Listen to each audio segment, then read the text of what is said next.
Okay, 42 days of Keto Chow, day 11. I just got back from the dentist. My mouth is still really numb. So I actually haven't even, I got a crown today. I haven't eaten breakfast yet. I'm not terribly hungry. I'll get to that in probably an hour or so. I don't know. We'll see. But I had to get the crown on now because Friday is my last day at my other full time job. So starting next Monday, I'll only have one full time job, which should be nice. Um, but anyway, the test is going great so far. I haven't noticed any inflammation, well, other than the stuff that the dentist did, but I haven't noticed any problems in my plantar fasciitis yet, or anything else to that matter. But it might come, it might not. We'll see.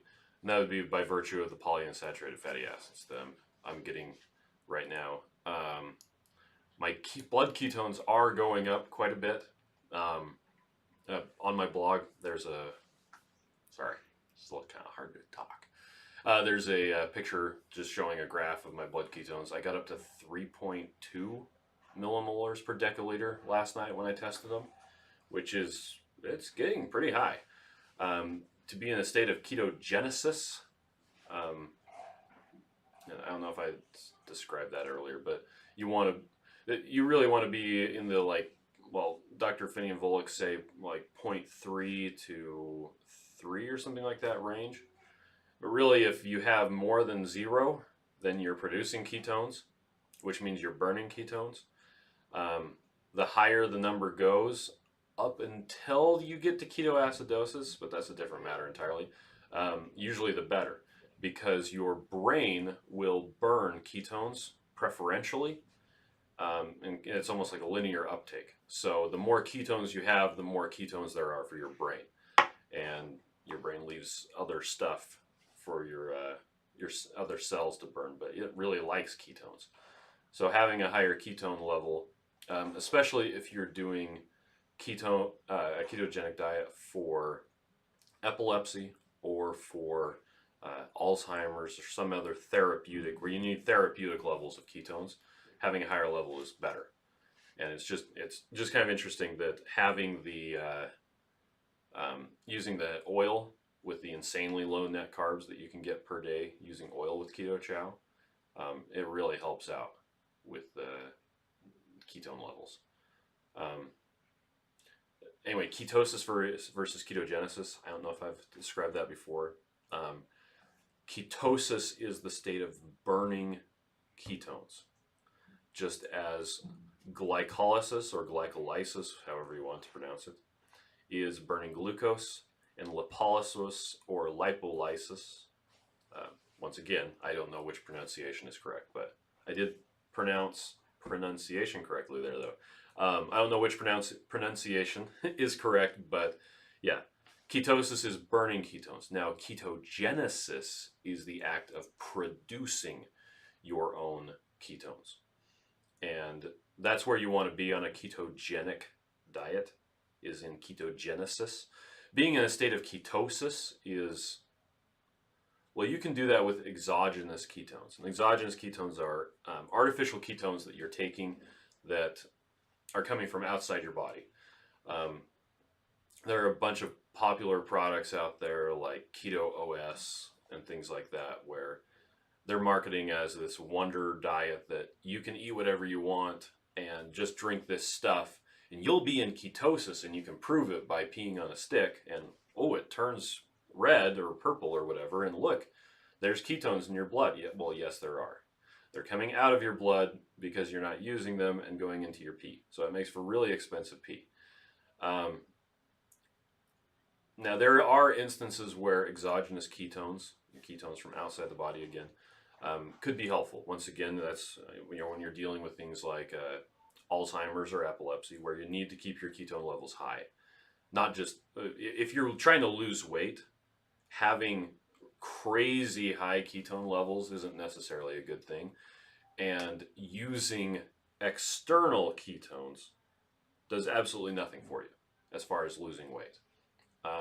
And that's simply because you want to have your own liver, which is designed to make ketones. You want to have it turning fat into ketones, your fat, the fat that's stored on your body. And if you are taking exogenous ketones, well, your liver is going to get the signal that, oh, you know what? There's already ketones in, there are already ketones in the blood right now. I don't need to produce any, and so it'll wait until those ketones are gone, and then it'll produce some for you. Well, you don't want that to happen. You want your liver producing ketones out of your fat, and the best way to do that is to eat less than, it's about 20 to 30 grams of carbohydrates a day, net carbohydrates a day.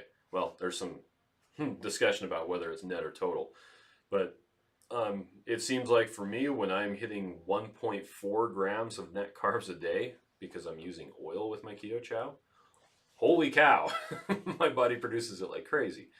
But anyway, back to exogenous ketones. There's also a lot of discussion about how much we don't know about exogenous ketones. In your body, well, on planet Earth, living organisms, they tend to produce different organic molecules one way. Just about all of them produce it the same way. And when you have organic molecules, or molecules for that matter, they generally tend to, you can have what are called stereoisomers.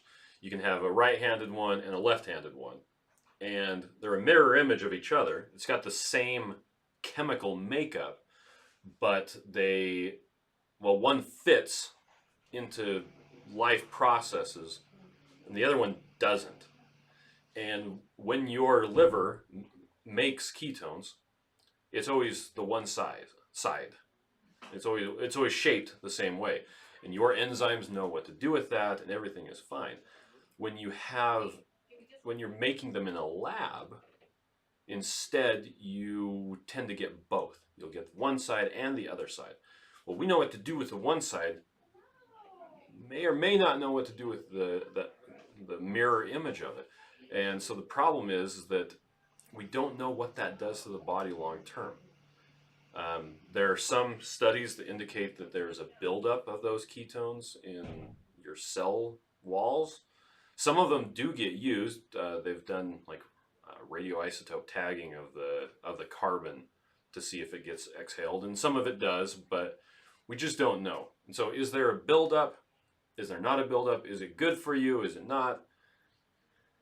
There's a lot of unknowns with exogenous ketones, and quite frankly, it's simply in my view, it's better just to make your own. So the question comes up: will there ever be exogenous ketones in Keto Chow? I'm not planning on it. I don't see the benefit. There's so many other things I can tweak, so many other advancements that I could make that don't involve adding a lab created ketone, that I don't see any reason to do it. Plus it would add immensely to the cost. And if you really want ketones added to Keto Chow, you can add a scoop of Keto Chow and a scoop of ketones and call it good. If I ever was to do anything with ketones, it would probably be in the form of, well, here's a separate jar that's full of ketones. But then you might as well just get those from somewhere else, frankly. And if you're looking for ketones to boost them, you can always use MCT oil, which is, well, another one of the reasons why you might want to use exogenous ketones if you're a high-performance athlete and you need a burst of energy. Generally, you can just do that using MCT oil, because MCT oil, it goes through your gut, it goes directly to the liver, bypasses everything else. Liver converts it right into ketones. And that's the benefit of MCTs. But if that doesn't produce the quick burst of energy that you need, then you could use exogenous ketones. And it's the sort of thing that, well, Richard Morris of Two Keto Dudes fame says that he wouldn't have any problem giving an elderly Alzheimer's patient exogenous ketones because it really couldn't hurt, and their life expectancy isn't terribly high. They're not going to live for 20 or 30 years getting exogenous ketones. But a 20-year-old, you probably wouldn't want to give them significant amounts of ketones for a long time, for their whole life, without us knowing more about it. You know, and that's their risk to take. Granted, it's going to be better than sugar, but we don't know what that's going to do, and it's just so much easier to make your own ketones. So anyway, so that's my update for day 11, and yeah,